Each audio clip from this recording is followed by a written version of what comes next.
Okay, first of all, everything is a mess in here right now. And I'm back and forth outside. But Daniel, this is a really important video for you, Scotland Shepherd. I'm gonna go ahead and prepare the dogs' food. The 5 dogs, their food.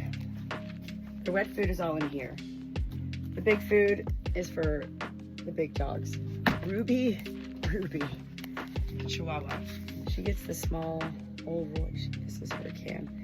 You could put half a can into Ruby's food.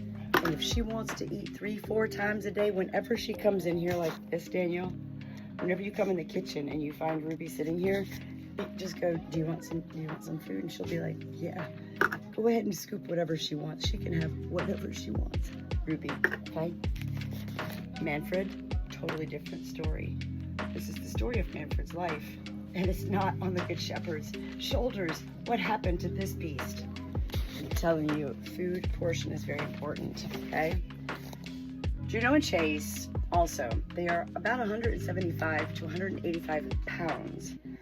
They are prone to, and Juno already has at a very young age, at the age of 1, they're now 3, full hip dysplasia, or early onset with Juno, I'm sorry, not full.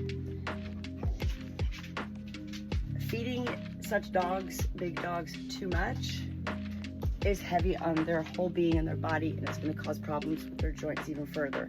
So I did put on here, Juno takes special food. It's like $200 plus a month for Juno's food alone. It's by Science Diet. It's JD for joints. I also go ahead, so she gets, it's really easy. Okay, 1 scoop. Boom. There you go, Juno. Okay.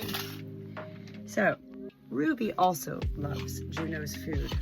So I give Ruby about this much. You know, it's like that much. And then she gets all that wet food. So then that's those 2 dogs. And then Manfred and Juno and little Starla get this. So Chase also gets the 1 scoop. This is what he gets at breakfast and at dinner, twice a day. Booyah. Manfred gets about 3/4 of that, and that's being generous for Manfred. Starla's not going to eat. If she does, I'll be surprised. Starla's not like a hyena, but she is. She likes to be with the big kids in town. So Starla likes to eat whatever falls from Juno and Chase's mouth in particular. I usually just take her food, and once I mix it with some wet food, I just toss it out.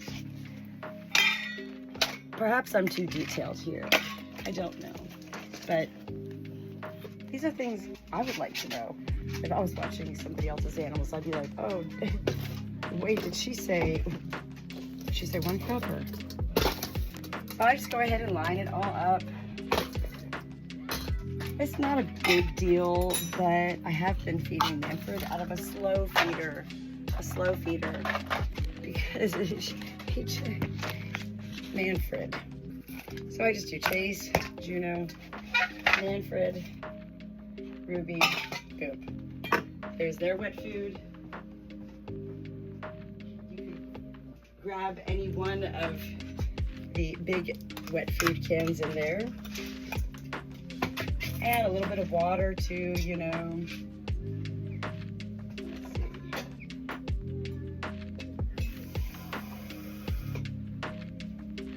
a little bit of water, or whatever,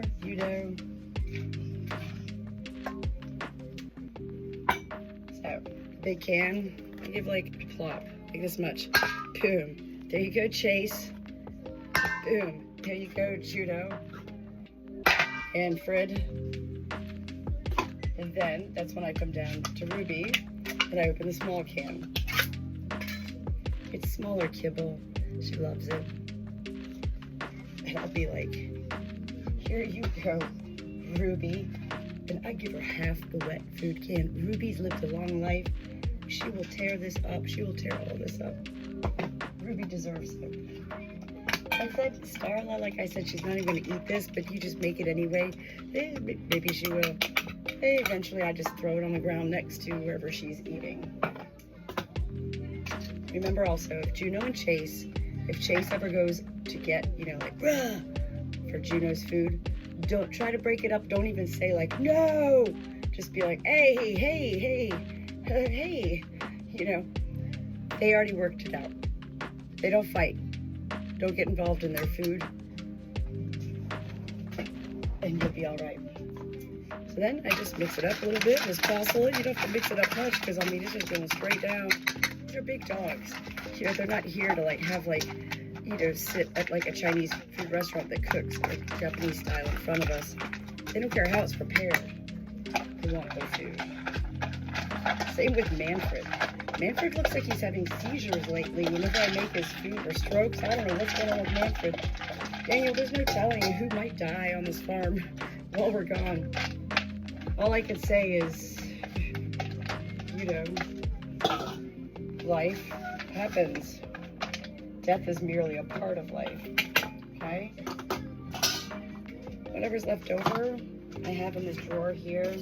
You'll figure it out. Just tin foil and tin foil. And I put the rest in the fridge. I forgot to add. Technically speaking, with Juno's food, she doesn't need Cosequin added, but listen, this girl's just 3 years old and she got bad hips. I give her 2 Cosequin. Just, you don't even have to break it up. These are big dogs, you know. I give Chase 1. I give Manfred 1 for the fun of it. I have no idea. Manfred seems to be, you know, beyond that plateau, but I still give it to him. And then I feed them. Good job, Manfred. I love when I can feed Juno separate from Chase because she can really actually enjoy her food. Otherwise, sometimes I hold her food. Look at her eating right next to April. April, good girl, April. And so once they're done eating it here, oh, Ruby's like, hello. This is Ruby's 4th time to eat today at 5 p.m.